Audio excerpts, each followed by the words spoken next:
hal-hal positif ini tentu kami di PSI sangat mendukung apa yang dilakukan Pak Gubernur. Kalau saya berbicara gubernur kita ini Pak Koster ini kalau saya ibaratkan mobil, Ya, cc-nya lumayan besar ini. CC-nya besar. Jadi dalam kurun waktu 3 tahun menjabat sudah benar-benar ngegas itu loh. Hmm, Eh, Larinya sangat kencang gitu loh. hmm, Ya, SMA Bali Mandara ini kan ada pro dan kontra. ya, Jadi ada kalangan yang menduga ingin apa namanya mengkat mengangkat apa yang diwariskan oleh oleh periode Pak sebelumnya. Gubernur Jadi Pasike ini lah. juga harus dijelaskan dengan baik kepada Hmm. publik. Kemudian saya juga mengkritisi Pak Gubernur terkait dengan pelabuhan kapal pesiar. Yang di Jangan sampai hanya ada di benua. yang di benua. Di Oh, Karangasem dulu sempat digagas oleh Pak Gerdang, tetapi kan hmm, mangkrak itu. ya. Sekarang coba carikan yang bisa di Bali Utara ataupun di Bali Timur.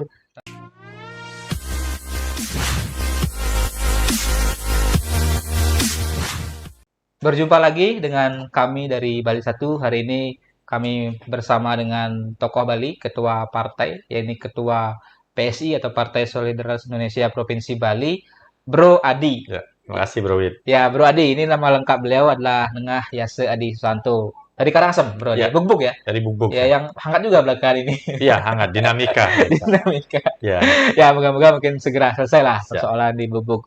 Ini Bro Adi, ini mungkin saya ingat sekali PSI ini juga salah satu partai yang lumayan kenceng atau kritis juga atau memberikan masukan-masukan yang bagus lah Ya, untuk kepemimpinan Bapak Gubernur Bali Wayan Koster atau juga terhadap kebijakan-kebijakan beliau. Nah, ini kan setahun Pak Adi, ya, Bro Adi, setahun jelang berakhir masa jabatan Pak Koster begitu di Agustus kalau nggak salah atau Agustus atau September ya. 2023. Nah, apa mungkin yang menjadi catatan PSI 4 tahun kepemimpinan Pak Gubernur Wayan Koster dengan Pak Co Aceh atau Koster Aceh, termasuk isu-isu yang belakang menjadi ramai juga, ada persoalan Bandara Bali Utara yang dikeluarkan dari proyek strategis nasional, ada pro kontra LNG Iya. di daerah Sidikarya gitu ya. Mm-mm. Di Intaran, sorry, di desa Pintaran ya. Intaran ya. Kemudian juga ada hal-hal lain, termasuk kemarin juga sempat ramai SMA Bali Mandara yang statusnya menjadi reguler gitu, tidak lagi ada asrama, dan termasuk juga PKB Pusat Budaya Kelungkung menjadi sorotan juga belakangan ini. Dari PSI, catatan PSI seperti apa? Ya, kalau saya sih melihat eh, program-program yang selama ini dilakukan oleh gubernur kita, Pak Koster, eh, secara general saya berbicara sudah sangat bagus ya. Artinya program-program yang dijalankan, pembangunan-pembangunan yang dijalankan itu eh, sudah sangat masif. Contohnya inilah pembangunan di apa namanya Art Center yang ada di Kelungkung. Ya, Pusat Kebudayaan Bali. Ya, itu Ada pusat kebudayaan infrastruktur. Bali. Infrastruktur. Jadi itu kan memang kalau kita masih berada di Kota Denpasar, itu ruang gerak kita itu sangat terbatas. Ya. Untuk parkir aja kadang-kadang susah.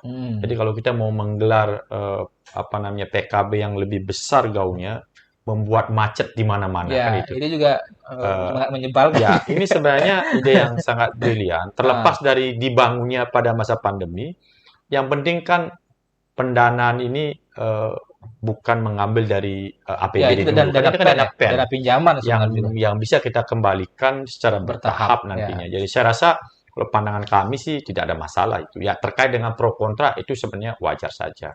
Ya kemudian jalur apa namanya rencana tol tol ya. dari Mengwi ke Jemberane ini juga sangat bagus nanti. Sehingga Hmm. nanti tidak ada tersentralize pembangunan itu, terutama pariwisata di Bali Selatan. Jadi kalau Ya. misalnya itu dibuka kan, saya rasa jarak ini akan ditempuh lebih singkat sehingga Jemberane itu akan lebih berkembang, termasuk juga pariwisata di sana. Sekarang ini kan sebenarnya objek wisata kan lumayan banyak di sana. Cuma kan Ya. turis itu kan lebih banyak ke Bali Selatan, Karena kemudian Bali akses kan. Utara, ya dan Bali Timur. Akses yang shortcut yang ke Buleleng itu juga sangat bagus karena sudah berjalan dengan baik Ya. dan saya rasa apa yang dilakukan oleh Pak Gubernur sudah on track dan yang saya paling penting saya harus memberikan nilai positif dulu karena nanti ada juga kritik saya terhadap Pak Gubernur. Jadi anggaplah good news-nya dulu gitu. Iya, good news-nya dulu. Nanti bad news-nya ada Ya, gitu. penguatan desa adat melalui Nah, lembaga nah itu yang yang bernama menjadi Majelis Desa Adat. luar biasa juga. Karena akar adat dan budaya kita ini kan ada di desa adat dan Pak Gubernur dari mulai menjabat sudah menguatkan terkait dengan adat dan budaya kita. Misalnya mewajibkan apa namanya setiap hari purnama, kemudian tilem dan hari Hmm. Kamis pakaian adat. Ini kan apa namanya wajib kita dukung. Karena kita ingin menunjukkan identitas kebalian kita, orang Ya, Bali kita dengan berpakaian adat. pakaian adat Bali. Kemudian tiap hari Selasa kita pakai endek. Endek ini kan produk lokal yang harus kita gaungkan, harus kita promosikan. Sama dengan batik kalau kita berbicara di Jawa. Dan ini Nasional kita ya. sudah, apa Pak Gubernur sudah lakukan. Jadi kalau saya rasa sangat positif, termasuk juga pendirian kantor-kantor majelis desa adat. Ya, MDA ya. Ya, karena untuk mengurai atau mengurangi konflik-konflik desa adat, majelis desa adat ini yang akan berperan. Contohnya misalnya pengukuhan ngadegang berdesa adat, misalnya dikeluarkan SK. Karena kalau tidak ada SK ini, itu gampang sekali terjadi konflik. Hmm. Begitu mengadakan paruman, misalnya, oh ini yang sah. Sekarang kan kalau misalnya mengganti prajuru atau dan lain sebagainya, kalau kita mau dikatakan sah kan harus ada SK Hmm. dari majelis desa adat. Dan ini yang perlu dipahami juga oleh desa-desa adat yang ada di Bali, sehingga nanti ke depannya akan lebih kuatlah desa adat kita.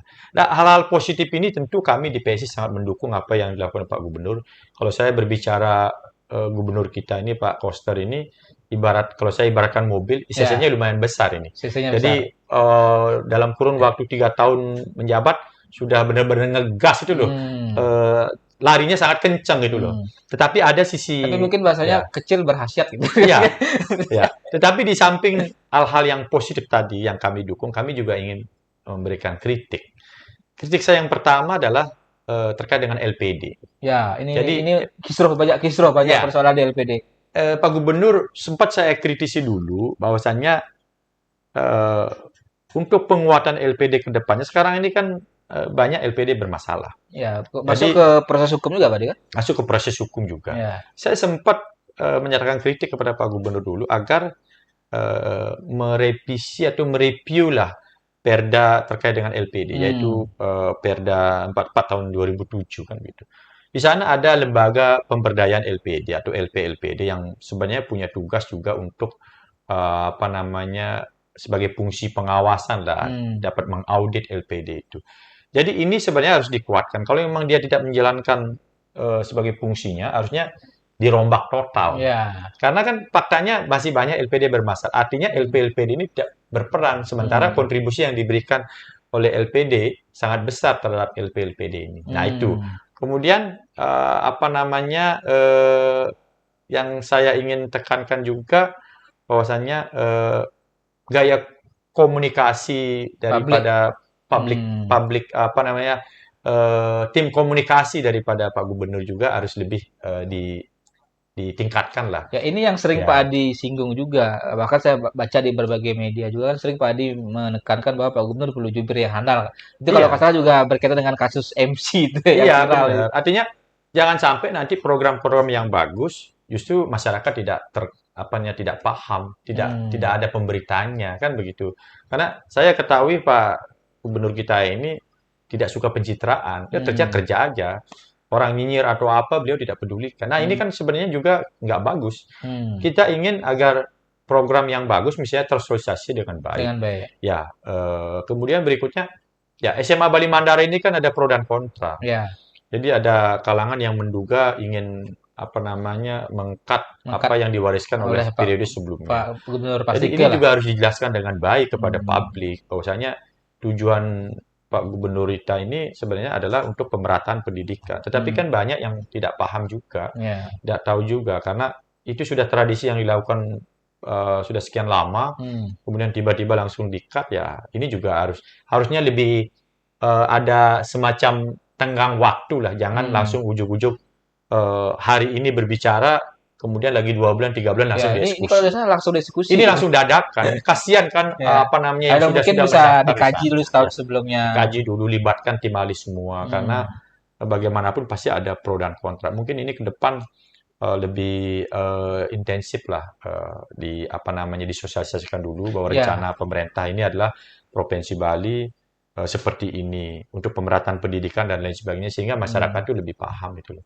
Jangan sampai berkembang opini Ya, negatif karena itu ada sih. rangkaian peristiwa juga sebelumnya yang misalnya mengarahkan opini publik ini adalah menghapus warisan terdahulu. Karena kan sempat juga beredar wacana mengganti nama Jalan Tol Bali Mandara, Iya, iya, kemudian mengganti nama LPD menjadi Labdi Pencikraman iya. Desa. Itu kan Saya rasa warisannya janganlah. warisannya Prof. Mantre Ya, kan. saya Kemudian nggak sekarang setuju. warisannya Mangku Pastika adalah Syekh Bali Mandara, Ya, seolah-olah itu ingin menghapus warisan pemimpin terdahulu. ya, Itu hal-hal yang menurut sudah Pak Adi, bagus seperti apa? nggak usah kita ganti-ganti karena Hmm.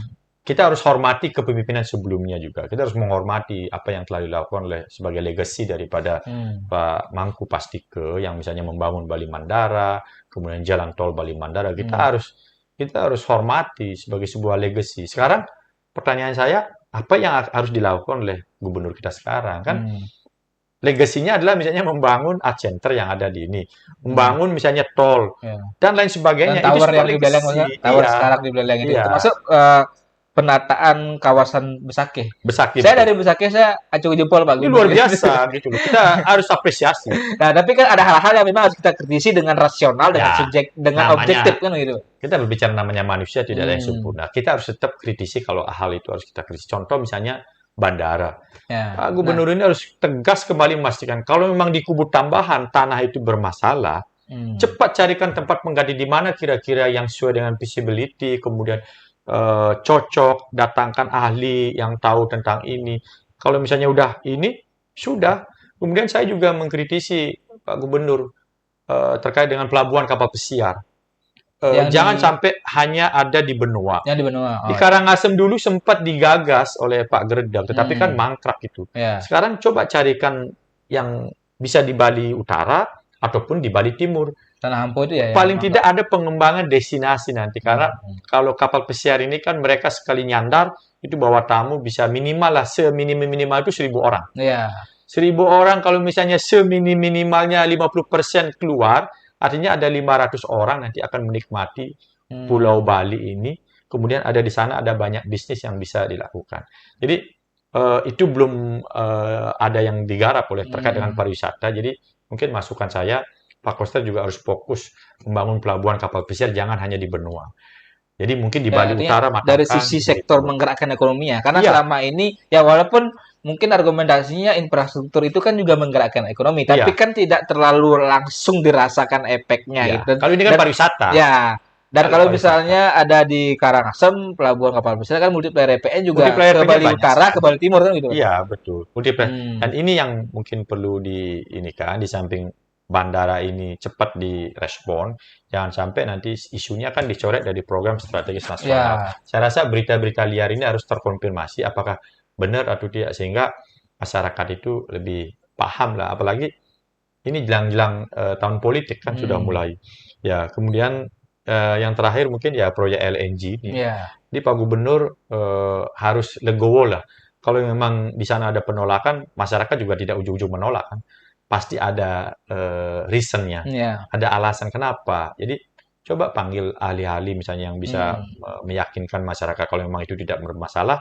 Tetapi jangan juga kita ngotot ataupun ngeyel nanti kalau Hmm. misalnya itu memang ada berpotensi merusak ekosistem yang ada di sana. Ya. Tentunya kita harus pindahkan di mana mungkin Ya, tempat yang karena kan tepat gitu. Bali juga punya Ya. pengalaman yang cukup panjang dalam konteks demo penolakan proyek seperti reklamasi itu Iya, kan reklamasi demonya itu betul. berjilid-jilid Berjilid-jilid. bertahun-tahun waktu itu Ya, Pak akhirnya Mangku kan pasti batal. ke di demo bertahun-tahun. Nah, ini Ya, kan jangan sampai terjadi juga pada Pak Gubernur Koster gitu ya. ya. Apalagi jelang 2024 bisa saja ada free rider di sana kan Iya, gitu. jadi kasihan nanti apa nama kalau saya melihat raport yang sudah bagus tiba-tiba Ya, menjadi merah jangan hanya tercoreng gara-gara lah. ya hanya gara itu Satu sih. dua satu proyek Jadi gitu kan. ya kita Hmm. sangat mengapresiasi apa yang telah dilakukan oleh Pak Gubernur saat ini dan saya pribadi sangat mendukung program-program tersebut. Ya, di samping hal-hal yang kita kritisi kan ya kita memberikan masukan lah gitu. Nah, kalau dari kacamata PSI kita sedikit bicara politiknya gitu. Dengan pandangan yang Bro Adi tadi sampaikan bahwa Pak Gubernur sudah cukup bagus membangun, tapi memang ada beberapa catatan kritis, Ya, termasuk ada satu dua hal yang mungkin bisa menjadi raport merah jika itu tidak ya, ditangani dengan baik kan begitu. Menurut Bro Adi, walaupun kita masih agak jauh bicara, tapi yang namanya politik kan kita sah-sah saja bicara. ya. Pak Gubernur ini layak nggak untuk 2 periode gitu?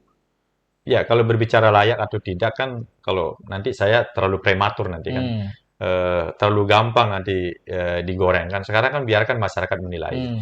apakah beliau itu layak atau tidak. Ya karena Kan ini sekarang kan realitas saja. setahun mau habis loh. Karena kan Apa? setahun mau habis nih Betul. ada waktu untuk tokoh-tokoh akan muncul dan Pak Iya, istilahnya Pak Gubernur kan nganggur setahun tidak betul. menjadi gubernur menjelang November Iya. 2024 pilkada Posisi serentak. beliau belum aman. Ah, Artinya apapun namanya politik kan dinamika itu selalu ada. Posisi hmm, beliau memang masih belum aman sih. hmm, Ya, siapapun bisa muncul nanti dan bisa didukung. Makanya dalam kurun waktu 1 tahun tersisa ini saya berharap Pak Gubernur menunjukkan kinerjanya. hmm, Dan ini sudah dilakukan on track, sudah dilakukan dengan baik, sekalipun ada hal-hal yang saya kritisi tadi. Saya rasa kalau berbicara secara general, apa yang telah dilakukan oleh Pak Gubernur sudah sangat bagus. Dan kalau saya secara pribadi saya mendukung. Tapi kita tidak berbicara konteks secara partai ya. hmm. Karena kalau partai kan kita harus adakan rapat, kemudian siapa yang akan terlalu prematur nanti kalau saya Hmm. berbicara dukung-mendukung kan begitu. Oke. Ya, Nah, itu. tapi mungkin catatan Pak di untuk ekonomi gitu. Apa sebenarnya yang dibutuhkan Bali ini Pak untuk sekarang kan masa pemulihan recovery. Selain memang ada proyek tadi, apakah mungkin ada masukan dari sorry Bro Adi untuk bagaimana mempercepat recovery ekonomi Bali dan khususnya juga pariwisata Bali gitu. Ya, sebenarnya kan memang jantung kita, perekonomian kita di Bali kan di pariwisata.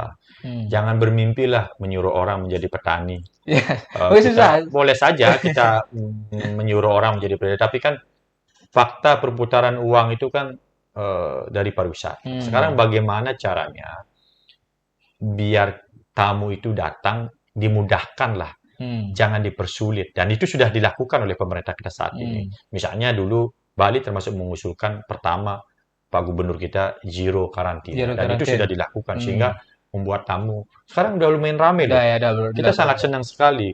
Jadi pariwisata ini kita jaga dengan baik, eh, promosi-promosi kita lakukan dengan baik sehingga wisatawan itu akan datang. Dan jangan dipersulit lah, misalnya wisatawan Nusantara juga jangan ada embel-embel harus begini-begini. Hmm. Sebenarnya kalau bisa kita permudah, saya akan lebih gampang. Kalau nanti lagi dipersulit harus ada booster, harus ada Ya. gini, itu akan menyulitkan orang untuk datang ke Bali. Karena Ya, kan tidak semua juga, ya. padahal momentum Kalau sudah bagus ini ya. Momentum iya, kita pulih sudah bagus ya. sudah pulih dan Hmm. saya yakin Pak Gubernur juga, apalagi dibantu oleh Wakil Gubernur yang merupakan Ketua PRI, saya rasa kita nggak usah diragukan lagi terkait Hmm. dengan kapasitas beliau sebagai orang pariwisata kan ya Pak Cok Aceh. Ya, Dan itu sih kita berharap seperti itu ya. ya. Mungkin tadi lagi yang saya singgung soal pariwisata. Kalau tidak salah beberapa hari lalu Pak Gubernur Koster meluncurkan aplikasi, kalau salah namanya Lep Bali ya, Ya, Lep Bali, hmm, yang intinya wisatawan bisa berkontribusi atau semacam berdonasi lah, ya, secara sukarela tentunya untuk menjaga seni budaya Bali, pelestarian alam Bali gitu. Itu tertuang pengaturannya, artinya dasar hukumnya adalah Perda 1 tahun 2020 kalau nggak salah ya, tentang kontribusi wisatawan dan perlindungan budaya dan lingkungan Bali kalau salah namanya. Mungkin nanti kita bisa cek. ya. Intinya wisatawan bisa berkontribusi untuk sebagai bentuk kecintaan terhadap Bali lewat aplikasi Lab Bali itu. Ya. Nah, ini mungkin Bro Adi sudah mendengar ini. Menurut Bro Adi seperti apa? Termasuk mungkin apakah ada masukan karena yang namanya sukarela ya mungkin wisatawan bisa ya bisa tidak kan begitu. Bagaimana? Saya rasa ini ide yang fantastis ya. Karena apa? Hmm. Karena lagi-lagi apa namanya suatu gebrakan yang sangat luar biasa untuk mendongkrak pariwisata kita. Karena bagaimanapun ya misalnya saya datang ke tempat A yang saya sangat sukai misalnya. Hmm. Kemudian saya ingin berdonasi terhadap tempat ini agar ke depan lebih baik misalnya. Tetapi tidak punya ruang untuk itu kan susah juga. Dan ini Ya. sekarang wisatawan itu diberikan ruang. Kamu loh, kita ini Bali ini udah dikenal di seluruh dunia kan begitu. Oh, kamu kalau mau berkontribusi, silakan ada aplikasinya itu. Tinggal ini aja, misalnya unduh atau download ini tinggal masukin aja di sana. Hmm. Jadi kita juga selaku pelaku pariwisata gampang gitu loh menjelaskan. Artinya partisipasi kita selaku pelaku, misalnya kalau saya misalnya jadi sopir dari mereka, saya bisa sambil ngobrol. Oh, kamu senang nggak sama Bali? Kalau kamu Hmm. senang Bali, pemerintah apa namanya memberikan ruang loh untuk kamu berkontribusi secara Nah, langsung, ya, ya. ya, bukan melalui sumbangan donasi kini-kini yang susah dikontrol. Hmm. Karena kalau dia nyumbang di tempat A, misalnya nyelepang uang saya $10, $20, itu kontrolnya gimana? Kalau Hmm. ini kan kontrolnya udah jelas, Pemerintah. Ya. karena sudah ada sistem yang mengaturkan Hmm. itu, dan Hmm. ini sangat bagus. Ya, saya rasa ini apa namanya ide yang sangat brilian ya, sehingga nanti akan mendorong tentu dari donasi tersebut nanti bisa dipakai untuk menunjang pariwisata kita, misalnya untuk memperbaiki fasilitas Hmm. dan lain sebagainya, sehingga ke depan tempat-tempat wisata itu akan semakin baik. Dan kita harus bersyukur ini, dan kita Nah, harus support ini ya. mungkin PR-nya adalah bagaimana satu mensosialisasikan lebih masif, termasuk juga dengan ke negara-negara asal wisatawan atau Iya, stakeholder pariwisata di sana.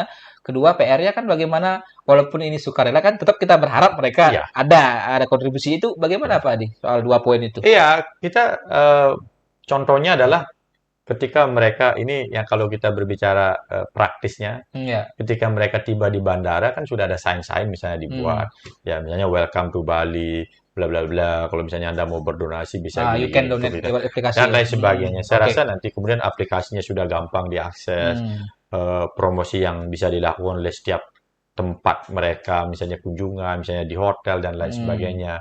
Saya rasa tugas kita semua lah untuk men-encourage mereka untuk mensosialisasikan program ini. Berarti Jangan hanya dari pemerintah, baik. pelaku pariwisata Ya, juga termasuk harus. pelaku-pelaku tadi ya, di hotel, di Iya, restoran, ketika di mereka objek check-in, wisata.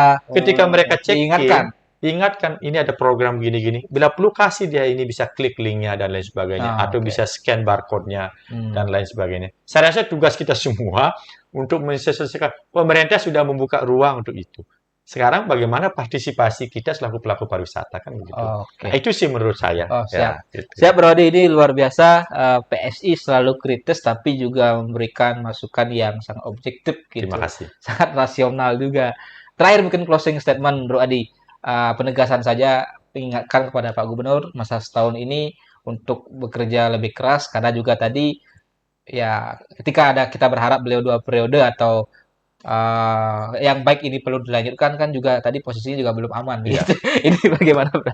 Kalau bagi saya sesuatu yang kalau kita punya pemimpin yang baik, ya harus diberikan apa namanya kesempatan untuk Hmm. melakukan kerja-kerja politik untuk membangun. Bukan hanya berbicara skup nasional. Kalau dulu kan kita mendukung Jokowi 2 periode. Sekarang kalau pemimpin Bali itu sudah bagus, kalau misalnya masyarakat bisa menilai bagus, saya rasa harus diberikan kesempatan untuk memimpin Bali ini kembali. Jadi gunakan waktu setahun ini untuk apa namanya melakukan kerja-kerja politik. Ya saya yakin masyarakat akan menilai itu. Kalau saya bilang masyarakat nanti pasti mendukung kan terlalu prematur. Jadi Hmm. saya rasa apa yang sudah dilakukan eh, ke depannya jangan sampai waktu setahun ini justru apa namanya menjadi catatan negatif Hmm. untuk masyarakat Bali. Jadi harapan saya sih Pak Gubernur merealisasikan janji-janji saat kampanye sebelumnya dengan programnya sekarang Nangun Satkerti Lokal Bali Ya. sehingga masyarakat semakin semakin senang, semakin sejahtera, semakin langsung menikmati apa namanya kepemimpinan yang dilakukan oleh Pak Koster dan Pak Cok Aceh ini. Itu saja sih harapan Ya. saya sebagai masyarakat Bali. Terima Jadi kasih. mungkin dari yang saya simpulkan sedikit walaupun tidak tersurat begitu. Kan tadi Pak Bro Adi bilang di awal atau di itu 3-4 tahun ini Pak Koster kepemimpinan CC-nya besar, Ya, gasnya pol ya jangan sampai di akhir kehabisan bensin kan gitu. iya. Saya yakin sudah disiapkan. Udah siapkan Iya, bensinnya. bensinnya udah luar Oke, biasa. ini pada Pak Gubernur jangan sampai kendor lah untuk bekerja untuk Ya, masyarakat Bali. Ya, terima kasih Bro terima Adi. kasih Ya, nomor luar satu biasa. Bowi, Kami terima juga kasih. berharap PSI ini juga gaspol begitu, CC-nya makin besar Siap, terima jelang kasih. Pileg 2024. Ya, ya. Ya, kami akan bahas lagi hal-hal menarik lainnya tentang politik atau juga pembangunan di Bali di kesempatan berikutnya. Terus ikuti channel YouTube Bali 1. Terima kasih. Terima kasih. Salam Salam solidaritas. solidaritas.